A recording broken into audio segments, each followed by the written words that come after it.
The India Today My Axis exit poll number quake is the talk of the town. Every neta, every journalist, every rival channel, every viewer is talking about the numbers and their implications. But the true power of the shock value in some of these numbers to surprise and stun comes from the 5 southern states. We're talking about Tamil Nadu, Kerala, Andhra Pradesh, Karnataka, and Telangana, India's youngest state. India Today now brings you a deep dive into the numbers in these 5 states. And Nabila and I, over the next few minutes, are going to take each one of these states, show you the numbers that the India Today exit poll has thrown up, show you the poll of polls as well, and then tell you what it all could actually mean. Remember, just a few hours to go before the actual results. Nabila, the NDA making significant gains. And never expected for the NDA to open up in Kerala. We know that it's 2 more days for results to go.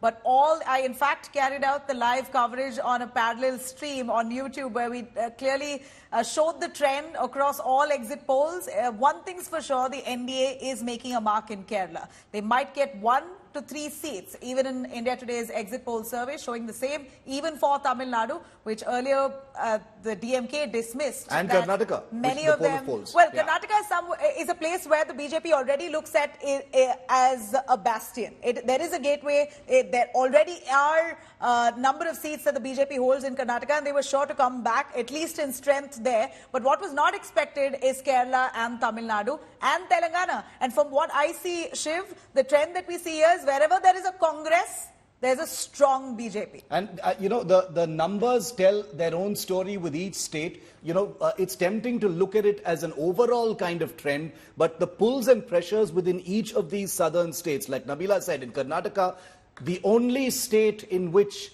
the BJP has actually had a sizable footprint. It has held power there multiple times before. It has seen the Karnataka as a gateway to the rest of South India. But until yesterday's exit polls, and only if they hold true, it looks like the BJP has expanded its footprint beyond just Karnataka. This is the projected seat share that the India Today My Axis, My India exit poll projects, Nabila. Yeah. 20 to 22 seats, which is slightly lower from what the BJP had got in 2019, but still a shocker for the Congress, which had humiliated the BJP just 1 year ago in the assembly elections. Undoubtedly, if these predictions are to be true, then the Congress gets barely 3 to 5.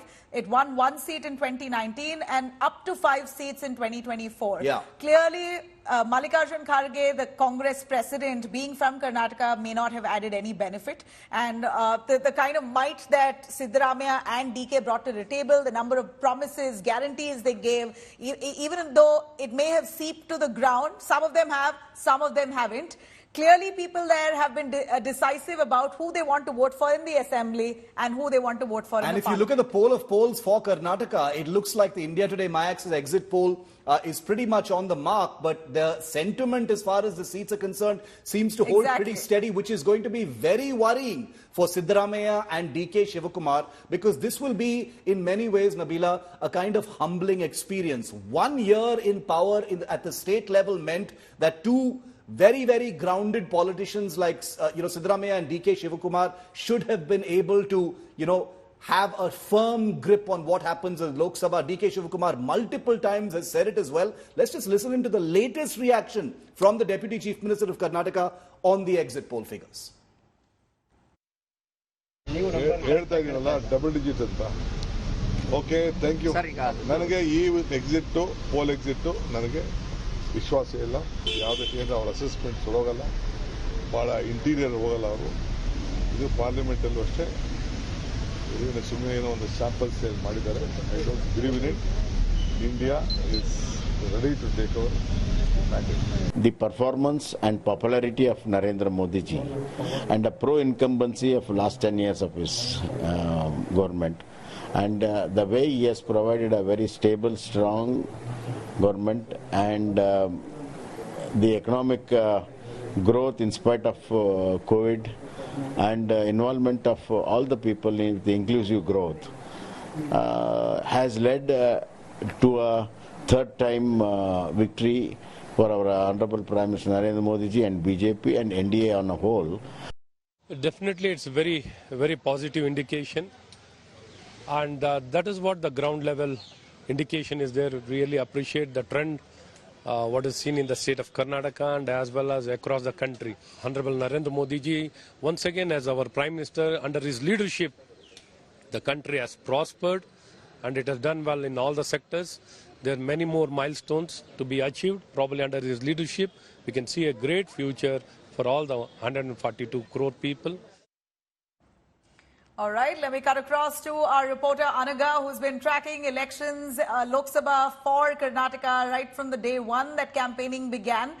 We also have R.K. Upadhyay, a political analyst, joining us. Anagar, over to you first. What are the factors, do you believe, if predictions are to be true, has worked for the BJP? Because it appeared that the BJP's morale had really dropped with the drubbing they received just last year in the assembly elections. Seems like this is sweet revenge, this Lok Sabha for them.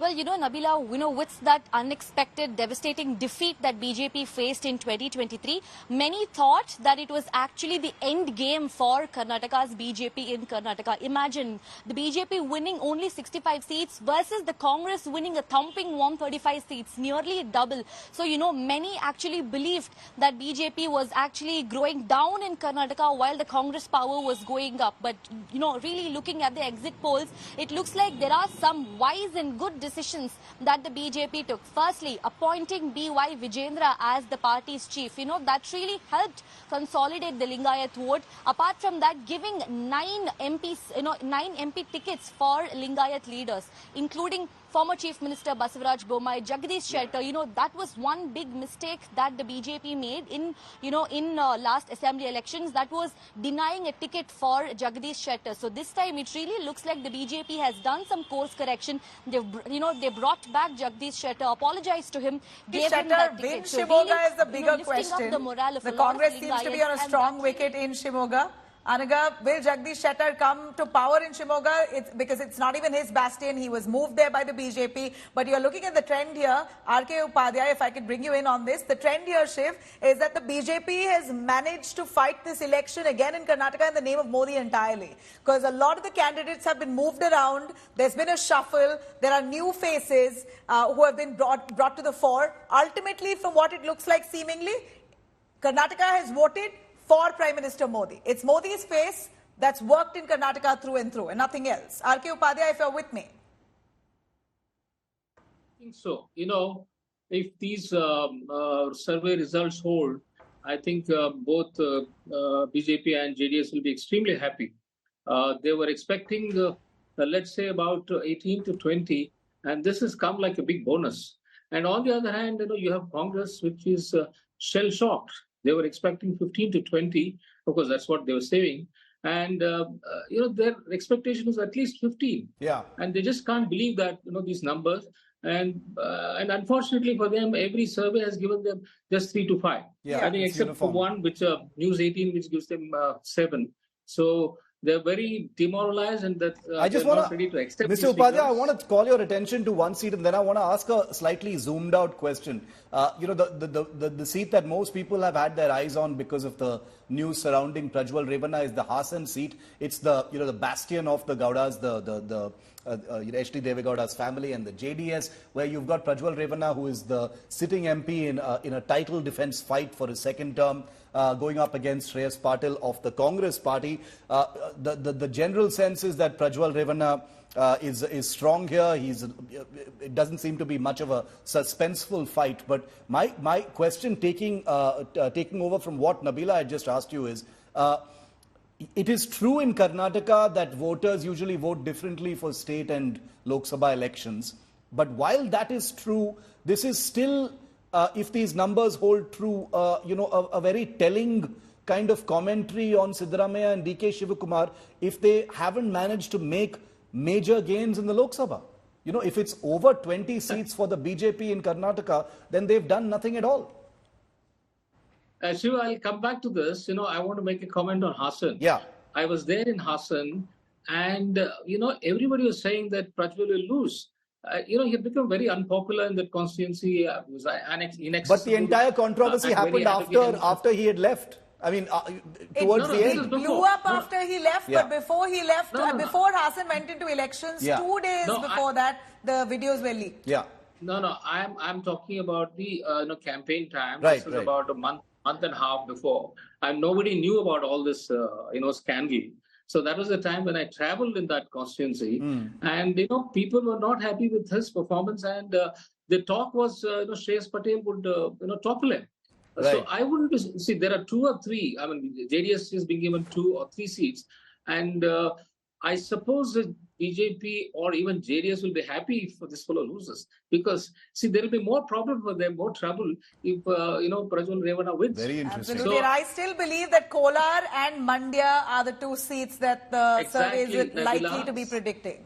So I was also thinking about, Mandya is a done thing, because I think Kumaraswamy is doing very well. Yeah. I was there at his campaign, and I could see there was a very spontaneous response to him. So Mandya, Kumaraswamy is winning, and Kolar also, they were saying that JDS might win. So if they get only 2, we don't know which 2. So let's keep our fingers crossed. Okay, Karnataka's out of 3 they've got contesting. Karnataka. Finish as far as the Lok Sabha elections are concerned, in Karnataka it was left to Siddaramaiah and DK Shivakumar to win this as many seats as possible. Rahul Gandhi or Priyanka made very barely a few rallies they attended here, and it was basically these 2 leaders. And they were very, very confident that the Congress will do well. And in fact, in terms of even selection of candidates, they did much better than BJP. Rahul Gandhi was given so much credit for the assembly victory, and rightfully so in some ways, I would say, because the Bharat Jodo Yatra had spent a lot of time in Karnataka at that time. But I'm wondering if these numbers hold true, which I want to keep saying. Who's going to carry the can for that in the Congress party? I hope it doesn't become the usual kind of soap opera that we usually see in the face of defeat. No, after this results are out, Shiv, I think there will be a big fight between Siddaramaiah and... That's what I was thinking, yeah. Because both of them are striving for this... Chief Minister's We've got 4 more states to discuss, Mr. Upadhyay, so continue to stay with us. I'm going to thank Anaga right now, but Nabila, you travelled through Karnataka both during the assembly elections as well as during this particular campaign. How do these numbers seem to you? Well, I don't see much of a surprise in terms of the BJP retaining at least 15 to 20 seats. 22 maybe could be, in my view, a bit of a stretch, but I wouldn't be surprised. The BJP is very popular because of Prime Minister Modi. People are very well aware that voting for the Congress means you're voting for an India bloc alliance. And I'm telling you, Shiv, it doesn't cut it with the people of India, at least largely from what I've seen on the ground. People want a face, and you want to know who you're voting for in the center. You want to see a vision for the country. A bit of a confusion that the India bloc allies coming together, who's going to be the prime ministerial face? Is it Rahul Gandhi? Rahul Gandhi isn't as popular as a prime ministerial face to that effect. He may be popular as a leader on his own, but not as the prime minister yet. At least people don't see him as that, even if they may have voted for the Congress in the assembly. For the centre, they see possibly Modi as a fitting figure. Crowds, social media traction, or is it complacence? We don't know just yet. But the state and the centre elections seem to be very different as far as Karnataka is concerned.